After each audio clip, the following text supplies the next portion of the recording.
आपका स्वागत है आरवी मानुषी पर। आज वेटिंग लिस्ट 2018 पर विस्तार से चर्चा करेंगे। इसकी हर एक बिंदु पर विशेष डिस्कशन करेंगे। डिस्कशन क्या करना है कि आपकी वेटिंग लिस्ट कब तक आएगी, कैसी प्रक्रिया रहेगी, कब तक आपकी कंप्लीट हो जाएगी, पूरा मामला समझेंगे कि आखिर मामला शुरू से लेकर अंत तक क्या था और आपकी जो पहले वेटिंग लिस्ट आई थी तो उसमें आपकी कितनी वेटिंग लिस्ट टूटी थी, यानी कितनी कट ऑफ गई थी, क्योंकि आपके 2 बार वेटिंग लिस्ट आ चुकी है इसकी और आपके रीसफल परिणाम भी आ चुका है। इसी के बारे में आज विस्तार से चर्चा करेंगे। देखिए, पहले तो ये लग रहा था कि आपकी जो अभी 31,000 की जो न्यू रेटी एग्ज़ाम है तो बच्चों को लग रहा था कि ये जो वेटिंग लिस्ट है इसको मर्ज नहीं कर दिया जाए इसमें, लेकिन ये बिल्कुल अफवाह है। आपकी वेटिंग लिस्ट ज़रूर आएगी। अब वो कब आती है, बाकी सरकार ने तो बोल दिया कि आपकी जो वेटिंग लिस्ट है तो आप समझिए किस तरह से सरकार ने कहा है। सरकार ने कहा है कि आपके टोटल 3,500 पद यानी कि 3,500 पद आपके खाली है, सरकार का बोलना है। और आपके आज से ही 21 दिन गिन लीजिए, आज से 21 दिन के अंदर अंदर आपकी जो वेटिंग लिस्ट है उन पर खाली पद, जो 3500 जो खाली पद है इनका वर्गवार और विषयवार इनकी सूची जारी की जाएगी। यानी कि किस विषय में कितने पद खाली है ये आपकी सूची जारी कर दी जाएगी। अब आप ये बिल्कुल भी, अगर आपसे कोई बोले कि सामाजिक विज्ञान में इतने पद खाली है या हिंदी में इतने पद खाली हैं, अंग्रेजी में इतने पद खाली है, तो अभी तक कोई ऑफिशियल न्यूज़ नहीं है, क्योंकि आपके 21 दिन में आपकी ये सूचना जारी होगी। और किस कैटेगरी में कितने पद खाली हैं ये सब आपको सूचना 21 दिन के अंदर मिल जाएगी। वो सूचना जिसे प्रकाशित कर देंगे गजट में या नोटिफिकेशन के माध्यम से, जिसको हम आपको बता देंगे। उसके बाद में 21 दिन के बाद में फिर 7 दिन के अंदर आपकी जो नव चयनित जो उस पद पर चयनित होंगे उनकी सूची जिला परिषद को आवंटित कर दी जाएगी। यानी कि जो जिला परिषद हैं जो आपकी नियुक्ति देगी उनको वो सूची सौंप दी जाएगी 7 दिन के अंदर अंदर। और जिला परिषद फिर 10 दिन के अंदर अंदर, यानी कि 10 दिन के अंदर अंदर उन नव चयनितों की दस्तावेज का सत्यापन करेगा।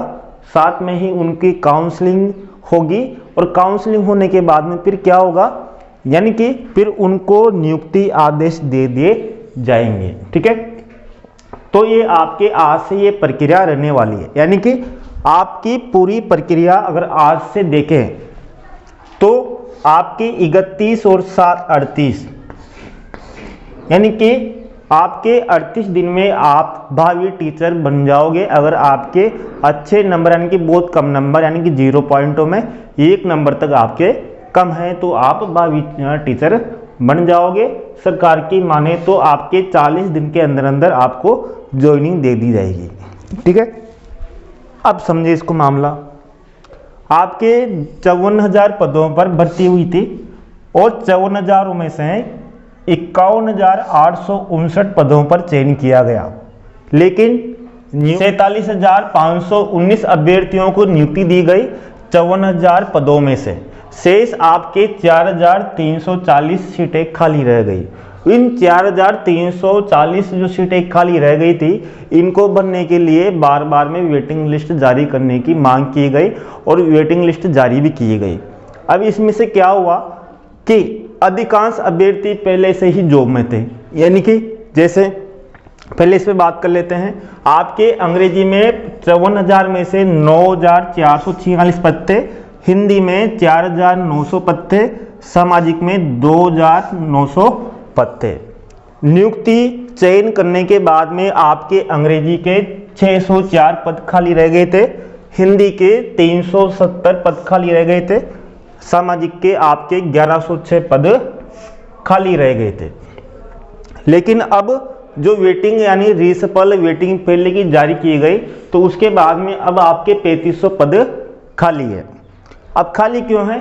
खाली इस कारण है क्योंकि बहुत से अभ्यर्थी, जैसे मान लीजिए बहुत से अभ्यर्थियों ने सामाजिक से भी पेपर दिया, हिंदी से पेपर दिया या फिर अंग्रेजी से पेपर दिया या फिर संस्कृत से पेपर दिया, तो बहुत से अभ्यर्थियों के सामाजिक में सिलेक्शन हो गया। अब सामाजिक में सिलेक्शन होने के बाद में बहुत से अभ्यर्थियों का वेटिंग में भी चयन दूसरे सब्जेक्ट में हो गया, यानी कि जो अभ्यर्थी पहले से ही चयनित है उनका दूसरा सब्जेक्ट में चयन हो जाता है, तो इस कारण वो उस पद पर नहीं जा पाता, यानी कि पहले से चयनित अभ्यर्थियों का ही वेटिंग लिस्ट में चयन हो जाता है। इस कारण जो वेटिंग लिस्ट है वो खाली रह जाती है। तो हाई कोर्ट ने इस बार निर्णय दिया है कि जो अभ्यर्थी जो चयनित हैं, यानी कि जिनका चयन हो गया है, तो उनको बाहर निकाला जाए, यानी कि उनकी अलग से वेटिंग लिस्ट ना निकाली जाए। तो इस बार जो वेटिंग लिस्ट निकलेगी तो शायद संभावना है कि जो चयनित हो गए हैं अभ्यर्थी उनको अलग रखा जाएगा। इस कारण इस बार जो आपके 3500 जो पद है वो आपके पूरे बनने की संभावना है। तो इस कारण से इस बार जो आपकी कट ऑफ है वो आपके टूटने की संभावना भी ज़्यादा है, क्योंकि अगर इस बार अगर जो पहले से चयनित हैं अभ्यर्थी, जैसे मान लो कोई अभ्यर्थी का 12 जिले से बिलोंग करता है और उसके पोस्टिंग जैसलमेर मिलती है, या फिर कोई अभ्यर्थी जैसलमेर का है और उसको पोस्टिंग डूंगरपुर मिलती है, तो अपना गृह जिले जाने के लिए वो दोबारा वेटिंग लिस्ट में जो नंबर आता है तो उसको ज्वाइन कर लेता है, अन्यथा वो ज्वाइन नहीं करता है। तो बात करें तो इस बार जो आपकी कट ऑफ है वो टूटने की संभावना ज़्यादा है, क्योंकि हाई कोर्ट के अनुसार अब नव चयनितों को जो चयनित हो गए हैं पहले वाले अभ्यर्थी उनकी अलग से कट ऑफ न निकाली जाए। मैं आपके वेटिंग की बात करूं तो वेटिंग में देखिए आपके जब एसएसटी यानी कि सामाजिक विज्ञान की जब आपके परिणाम आया तब आपके रीसबल में जो आपकी वेटिंग गई थी 73.52। उसके बाद में जब आपकी वेटिंग लिस्ट निकली दूसरी तो उसमें वेटिंग लिस्ट गई थी आपकी वेटिंग कट ऑफ 72.90, यानी कि आपके अंतर आ रहा 0.62 अंकों का, यानी कि आपके 0.62 अंक टूटे थे जनरल में।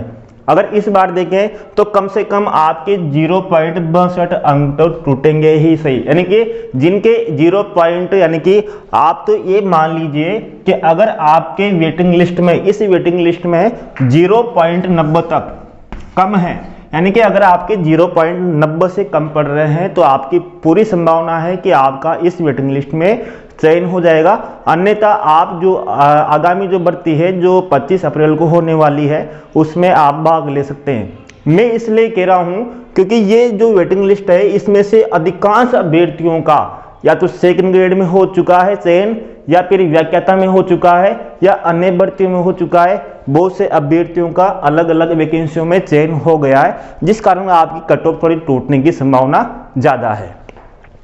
हिंदी की बात करूं, हिंदी में आपके पहले 71.90 गया था, वेटिंग लिस्ट निकली तब आपकी 71% गई थी, यानी कि हिंदी में आपकी 0.90% टूटी। ठीक है, तो इस तरह से अब इसमें टूटने के कारण क्या हुआ कि आपके 90 टूटी, तो यानी कि हिंदी में अगर आपके 1% के लगभग आपके नंबर कम है हिंदी में, तो आपकी संभावना है कि इस वेटिंग लिस्ट में आपका नंबर आ जाएगा।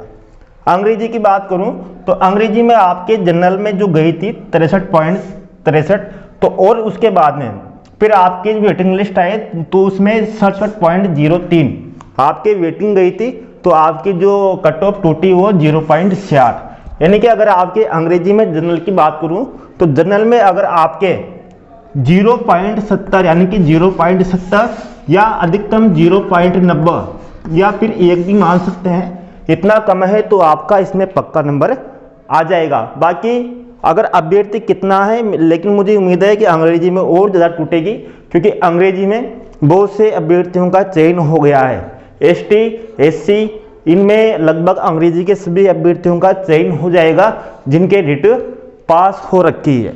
मैं जनरल अभ्यर्थियों की बात कर रहा हूँ। इस तरह से आपकी ये पूरी प्रक्रिया रहेगी। आप समझ गए होंगे कि इस तरह से आपकी वेटिंग लिस्ट आएगी। बाकी साइंस अन्य कैटेगरी की जो कट ऑफ है कितनी जा सकती है उसको भी मैं बाद में आपसे चर्चा करूंगा, या टेलीग्राम पर मैं डाल दूंगा कि कितनी कितनी रहेगी, क्या क्या नहीं रहेगी।